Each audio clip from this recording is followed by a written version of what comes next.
Hey everybody, it's Mr. Wessner, 4th grade teacher from Foot of 10 Elementary in the Hollidaysburg Area School District, and I wanted to give you some basic information about Google Classroom and how to access the Google Classroom tools. This year, 4th grade along with 5th and 6th grade are going to be one-to-one with Chromebooks, meaning each student will have their own Chromebook assigned to them for use during the school day. So it'll be important to be able to access the Google Classroom features from home. Some teachers will be posting homework assignments or other information there, and that's what this video should help with. Now, it's important to realize Google Classroom can be accessed from any device. It doesn't have to be from a Chromebook, so any desktop or laptop computer, plus some apps for smartphones as well. So I want to show you two ways to get there. The first is type in classroom.google.com in the search bar of your browser, as you see there. But the other thing that you can do, and this is what the students are going to be more familiar with, is to go through the Hollidaysburg Tigerwires pages.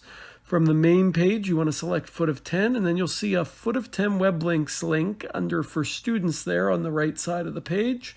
If you click on that, it'll bring up the page that the students see when they open a web browser on a district device. And right there you see the link to Google Classroom, and that'll take you to the Classroom page as well. So I've set this up to show one of the common problems families encounter in trying to access Google Classroom from home. You see there it brings up a page that says Join Class and has a spot to click. This is what happens if another Google account is already signed in, or if a student doesn't have any classes, it also appears. But in this case, I'm already signed in with my personal account. If I do try to click out of class, it asks me for a code, and that frustrates parents sometimes because they ask their child for the code, and the child doesn't know the code, so they feel like they can't get in. And that's because by the time they come home, that step shouldn't be needed. Students have that code one time and get set up, and then they're enrolled. So what we do there is we click on that little profile picture, and you can see I have several accounts I manage. I'm signed in on my personal account. So we want to go to the bottom of the page and click Add Account. You'll probably only need to do this once to get things set up. This is also important if you have multiple children in the district, because you'll need to be sure you're on the correct child's account to see their classes. And not their siblings. So each child will likely know their login information. They'll be using it often. But if not, just email your child's teacher and they can help you get set up with that. One important thing to remember here is that you'll need to type in @hasdtigers.com after you type the username. When we use the Chromebooks at school, this is automatically filled in so that the students don't need to type the @hasdtigers part. They just need to type the username part, so they sometimes forget this when trying to log in from home. So type in the username @hasdtigers.com and then click Next to type the password, which again the child should probably know since they're using them all the time to sign in at school. And then this will bring up the classroom dashboard page, which shows all of their classes. And I've just set up my classes for 2019 and 2020, and you can see all those here. Depending on your child's teacher, you may see fewer or perhaps not any classes right now. Unfortunately, I don't have any assignments to show you in these classes yet, but this will give you a basic idea. If you see old classes from last year, you can click the three little dots that appear and then click Unenroll so that their screen doesn't have all that extra clutter and things they don't need.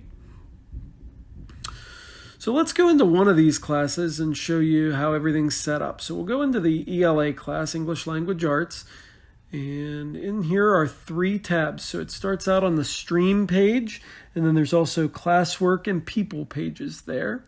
The Stream page shows the most recent assignment on top and then has a list of all the class assignments.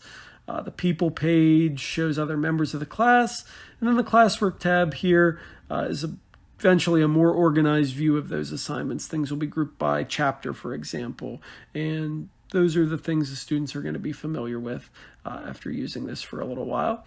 So I know for my classes, if a student's absent, I'll usually try to add their makeup work right in the class that they missed at some point after the class has been taught for the day. So that's something you can kind of get familiar with checking for and looking for. And then we also have, this is our homework board page, and we'll eventually add all the 4th graders to this page. And if they have homework, they can click on their teacher's board and see what homework they have. So if they have Mr. Wessner for Language Arts, they could click on Mr. Wessner. If they have Mrs. Leitner for Math, then they'd click on the Mrs. Leitner board and look at math, so that'll help as well.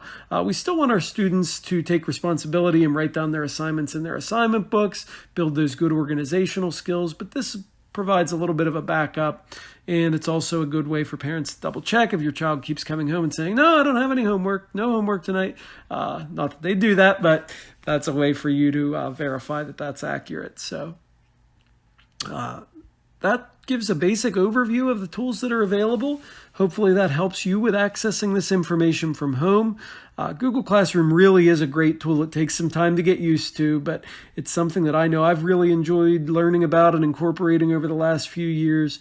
It's great for helping to keep things organized and making our assignments a bit more interactive, helping to build some of those 21st century skills our students are ultimately going to need down the road when they enter the workplace. So, as always, please don't hesitate to reach out to your child's teacher if you have any more specific questions, and thanks so much for watching.